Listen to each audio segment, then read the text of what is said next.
acordás vos de la historia del ferrocarril? ¿Cómo se construyó? No, no me acuerdo. ¿Acostumbra usted a viajar en ferrocarril? Bueno, es mi trabajo. ¿Qué tiempo tiene de trabajar aquí en el ferrocarril?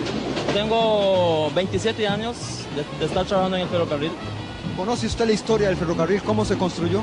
Bueno, que el ferrocarril fue construido para todo Costa Rica.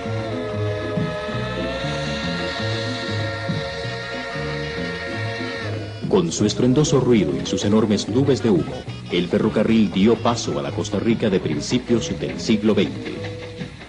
En 1871, Costa Rica, pequeño estado centroamericano, contaba con menos de 200.000 habitantes y la producción cafetalera ya se había consolidado como la principal fuente de exportación. El ferrocarril, orgullo nacional de la época, fue el resultado de ambiciones políticas y económicas de empresarios extranjeros y oligarcas nacionales.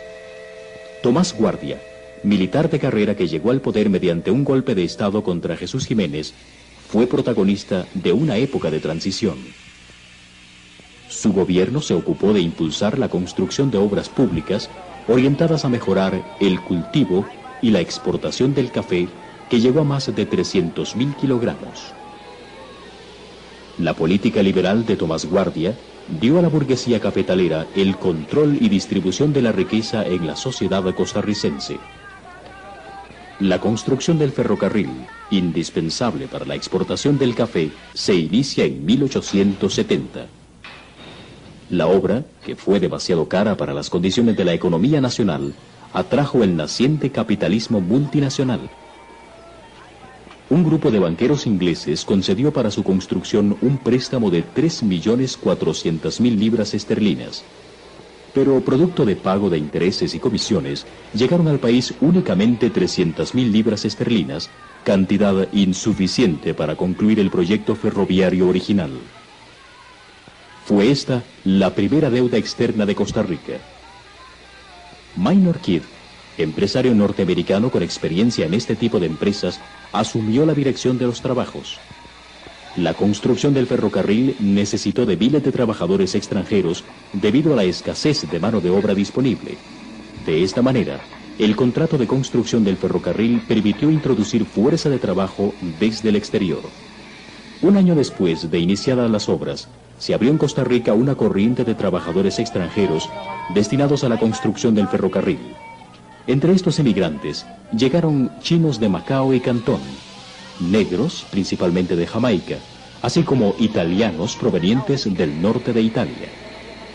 La presencia de estos trabajadores conformó una mezcla de razas y culturas que caracterizan hoy la población costarricense.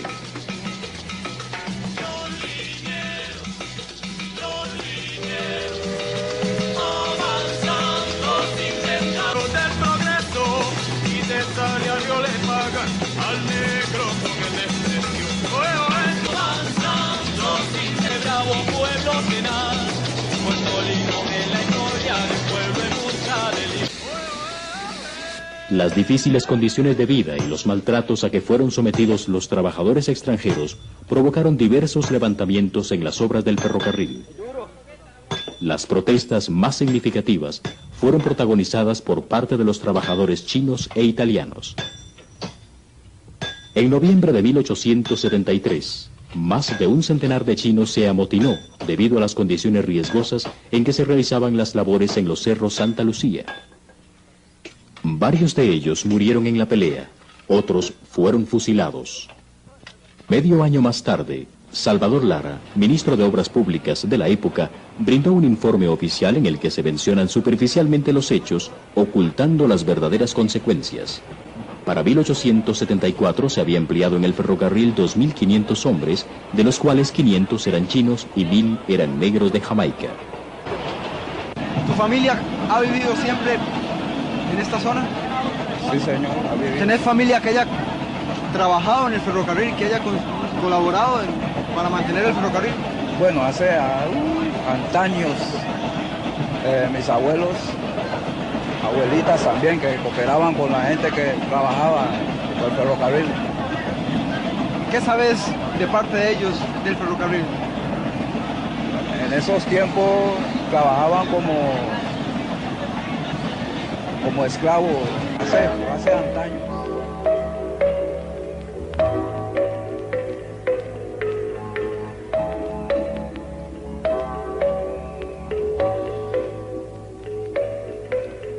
Mi abuelo trabajó en el ferrocarril hace bastante años. Él vino de Jamaica y trabajó en el ferrocarril. En ese tiempo que se trabajaba como esclavo, ¿eh? Me contaba que se trabajaba mucho, bastante. Se trabajaba 80 centavos el día y había que trabajar bastante duro. Se trabajaba como esclavo. Ahí, aunque estuviera lloviendo bastante duro, había que salir a trabajar. Que estuviera enfermo, había que salir a trabajar. Los jefes se montaban en el carro que empujaban, pump car, le decían. Ahí había que llevarlo hasta 3 kilómetros.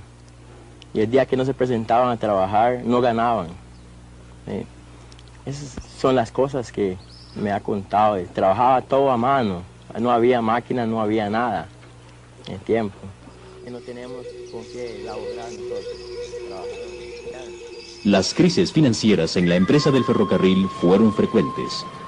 En 1877, cerca de 600 obreros negros se rebelaron contra sus capataces. Posteriormente, 1.200 trabajadores italianos, de los 1.500 contratados, se levantaron en huelga. Protestaban por el retraso en el pago de sus salarios, la insalubridad de los campamentos y la falta de atención médica.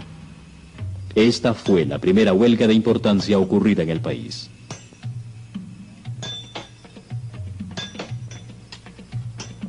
Por esta razón, para asegurarse de la permanencia de los trabajadores contratados, se les ofreció a estos la oportunidad de instalarse al lado de la vía, entre Limón y el campamento número 2. Se les otorgó para ello un terreno de 2.300 metros cuadrados por familia.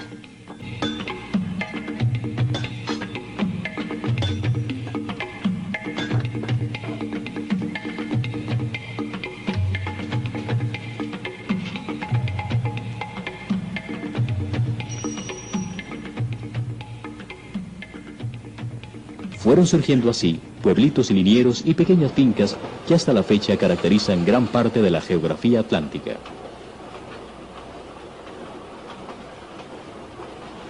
Esto no significó que la construcción ferroviaria se convirtiera en un instrumento de colonización emprendido desde el Valle Central hacia una de las zonas incomunicadas del país. Por el contrario, la región fue sometida a una economía de enclave con una distribución de la riqueza más desigual que en las zonas cafetaleras. Después de varias interrupciones de los trabajos en la vía, en 1884, Minor Keith y Bernardo Soto, ministro de Fomento del gobierno de Próspero Fernández, firman un contrato para finalizar la construcción ferroviaria. El contrato Soto-Keith liga el desarrollo ferroviario a la actividad bananera. A Mr. Keith se le concedieron 250.000 hectáreas a lo largo de la línea que fueron aprovechadas para introducir el cultivo del banano. Con la producción bananera se inicia en el país un modelo económico totalmente orientado hacia el mercado internacional, controlado por capital extranjero. La dependencia del ferrocarril a la explotación bananera toma fuerza a partir de la fundación de la United Fruit Company en 1899. Esta surge al fundirse las empresas fruteras de Keith con su principal competidora, la Boston Fruit. La United Fruit Company se impuso como la compañía productora y comercializadora de banano más grande del mundo. En 1900, la United controlaba con sus plantaciones en Honduras, Ecuador, Panamá y Costa Rica más del 80% del mercado internacional. La United en 1905 funda la Costa Rica Northern Railway Company, que se hizo cargo del manejo del ferrocarril, sellando definitivamente la unión entre el ferrocarril y la producción bananera. En resumidas cuentas, el ferrocarril al Atlántico, que había sido una iniciativa del Estado costarricense, pasó a ser controlado por empresas extranjeras. La producción bananera vino a moldear junto al proyecto ferroviario la vida económica y social de la Costa Rica de principios de siglo. En 1910, el gobierno inaugura la vía férrea al Pacífico Norte, uniendo los dos océanos con una sola línea. En la región atlántica, la United contrataba obreros de manera permanente. El papá trabajaba en la finca de la compañía, chapeando y cortando bananos. Así es, muy poco plata ganaba para comprar las necesidades de la vida, y a veces la gente dice que había muchos que tomaba agua de que tenía malaria y muchos zancudos en esos días y no había, como se dice, remedios para curar a la gente. Entonces casi toda la gente que viene aquí a Costa Rica viene a buscar plata para volver otra vez a Jamaica, pero sabe que no ganó suficiente para volver, entonces muchos se volvieron por falta de asistencia, así, a falta de ayuda médica, así es. A man named Minor Keith was the contractor. He was the head of everything. United Fruit Company is being started by Minor Keith as the founder. La baja tecnología aplicada por la United a las plantaciones causó rápidamente el agotamiento de las tierras. A disease have taken the world and it have changed all conditions. All the banana die out. And that's what ruined the banana industry. Cedar Tucker is the name. And no more producing banana. No one could work again because there was no one to buy the fruit. Desde 1938, la United Fruit explota nuevas plantaciones de banano en el Pacífico Sur costarricense y construye un ferrocarril privado destinado al transporte exclusivo de la fruta. When the United Fruit Company went away from here, they went to the Pacific because they claimed that the bananas around here were no good. They had Cedar Tucker. You know what they call Cedar Tucker, isn't it? Well, many of the people here could not get no work because please, it was only the banana farm that keep the people in activity. Our year was very low, we could not get nothing. Many of people were getting hungry because they didn't have no work to do. En aquel entonces, mi gran amigo León Cortés dice que los negros no pueden ir al sur a trabajar. 1936. Yo me fui, estuve en 36, estuve allá hasta en 74, regresé aquí.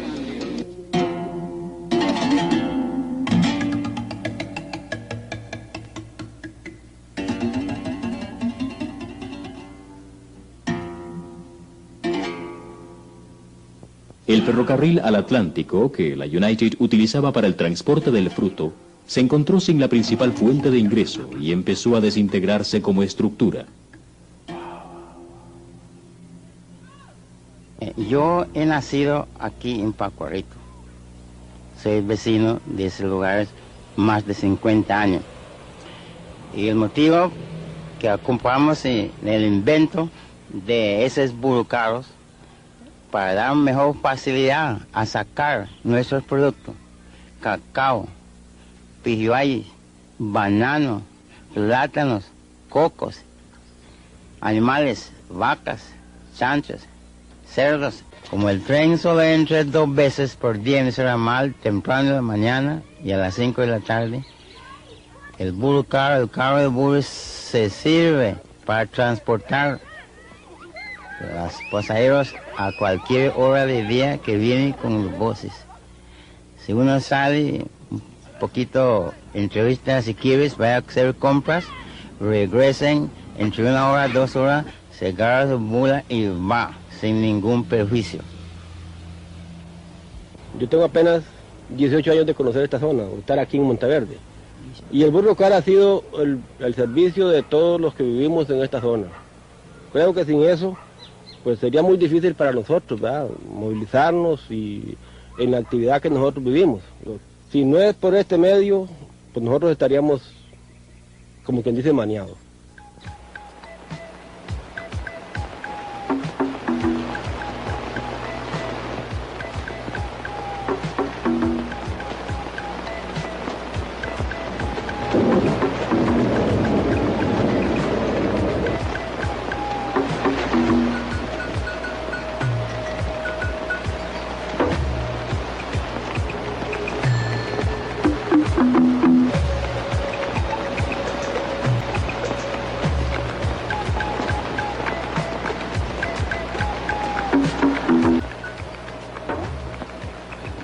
En la segunda mitad del siglo XX, el ferrocarril se encontraba en pésimo estado, bajo el control de la Northern.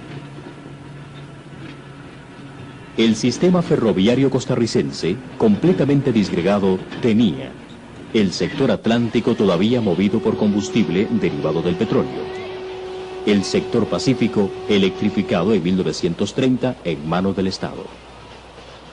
En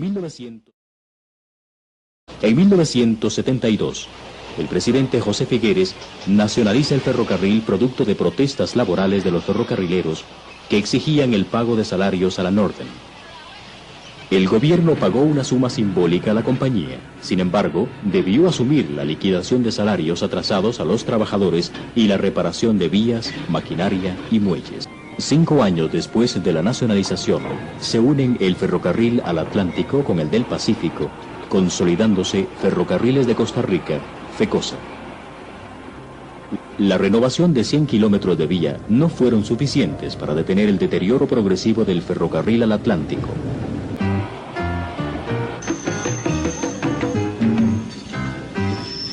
En 1985, las finanzas estaban en un estado cada vez más crítico y el transporte por carretera se hacía sentir en los ingresos de la empresa. Las vías férreas necesitaban urgentes reparaciones. El servicio se deterioró considerablemente, perdiendo el mercado del transporte pesado. El Estado respondió a esta crisis creando el Instituto Costarricense de Ferrocarriles, facilitándole nuevos recursos. El destino del ferrocarril se debate en 3 opciones: eliminar la actividad ferroviaria en el país, privatizar el sistema de trenes, o bien reactivar y modernizar el ferrocarril. ¿Qué importancia le ve usted al ferrocarril para la región en que usted vive?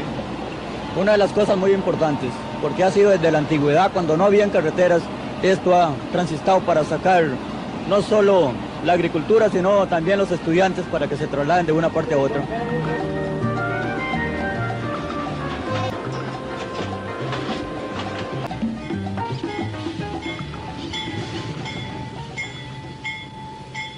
Los ferrocarriles están diseñados para transportar no solo pasajes, sino cargas en gran volumen.